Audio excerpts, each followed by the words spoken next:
Here I am in the middle of the coal mine, and I got no light.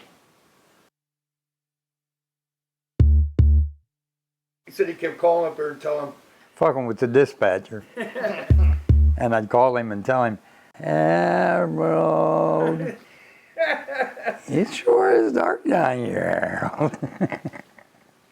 I know, Stanley. I'm trying to get a light to you.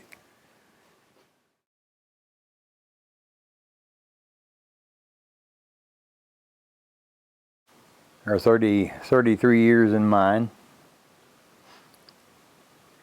Would have stayed longer, but health issues and things of that nature changed, and I had to change with it. I started out as a Democrat, but some of the bullshit that they've started, I don't agree with. they closed Hatfield Power Station down because it's a coal-operated power station. Okay, they closed it down. Bobby bailed. Bob lost his job, got nothing, not 1 penny retirement, nothing, gone. And I'm telling you, that's all Obama doing. It is, because until he took office, coal around here was thriving. My nephew, my God, I felt bad for him at times. He'd work 70, 75 hours a week. He was never home. Now, 4 days a week, and he took a $4 an hour pay cut just to keep his job. Have you guys ever been as excited about a candidate as you are about Trump in your life? Not my lifetime. I haven't. I like him. I like his views.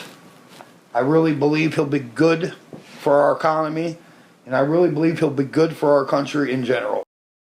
At one time I had 5 stores. I had 4 stores. Last April I closed my Pineville store down.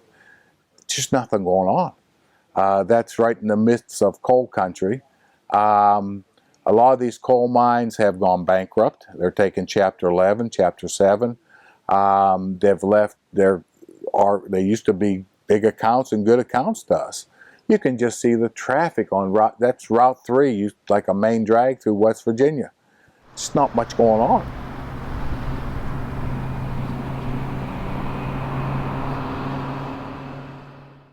I'll tell you what, none of them are worth voting for, but I'm a Democrat too, and out of all the evil, I'd say I'd go with Clinton.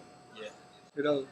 Trump doesn't say nothing about the 2 casinos and a motel down in Florida that he started with Mexicans, cheap labor. Okay, he shut it down, okay, because everybody was raising heck on it. Okay, but now he's running for president. But he had people. He don't tell people who he had working for him, and who's going to pay for that wall? The taxpayers. People coming from Mexico. You go to Mexico. You go out there to California. All they do is walk into a relief office and give them relief. They give them relief. They give them Social Security. They get them a health card. Here we worked all of our lives to get what we got. And we got to fight every day to keep them. And here these people come across the border and they just hand it to them. They don't work. They're on dope. Then they got that drug where he shoots you, bring you back out of an overdose. Well, they want to put it in the schools, and they want to put it in the ambulances, and they want to have the cops have it. Yeah. Well, guess who's paying for all that? Yeah. Not them, not the drug overdoses. We are, the taxpayers. West Virginia has the highest rate of overdose deaths in the nation. Each year, doctors write the equivalent of 1 painkiller prescription for every man, woman, and child in the state of 1.8 million. Since this economy has hit bottom like it has here, and again, that all goes back to the coal industry, in my opinion, there is more dope heads, heroin, shooting. One of my buddies found his kid with a needle hanging out of his arm dead. I mean, legitimately, that's how bad it is around here. And it's not just, it's an epidemic here. It is. People are either on pain medications that they're abusing, or they're snorting or shooting heroin, or it has something to do with some other kind of Xanax and Xanny bars and all these other words I've heard. I don't know all the terms because my drug of choice is beer. I think if the coal mines would start reopening, and people could get jobs again instead of loitering and sitting around, doing nothing all day long every day, becomes boring to anybody. So I got a fantastic endorsement a little while ago.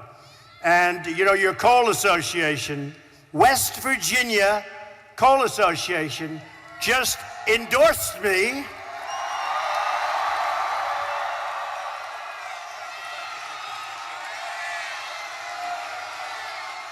I'll leave it.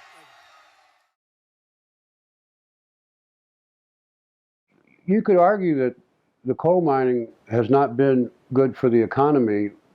Even during the heyday, this was still one of the poorest counties in the state, and the state is one of the poorest states in the country. You have to go to an Indian reservation to find the kind of poverty that you find here. And this is when they were taking out record amounts of coal. All that money left. So what do you think of Donald Trump's assertion that he's going to make coal come back? No person or no government right now has the kind of power to change the market.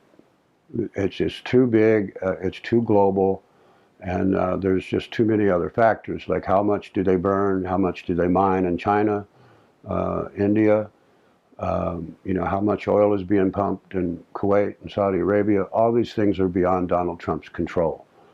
So I don't think that's a realistic promise. I mean, it may happen, but it won't happen because of the next president we elect. What you're seeing is an angry America. You're seeing people voting now that hasn't voted forever. The country's angry. Pennsylvania, West Virginia, Indiana, this whole area around here, even Ohio, parts of Ohio, are all about the coal industry. And now it's gone. Probably never will come back now.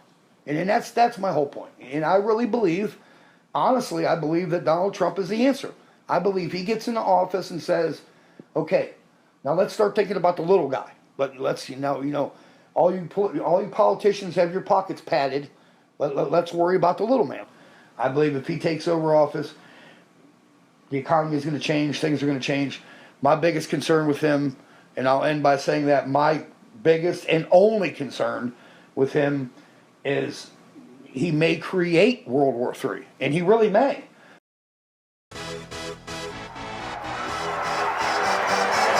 Ladies and gentlemen, please welcome the next President of the United States, Mr. Donald J. Trump. Y'all ready for this?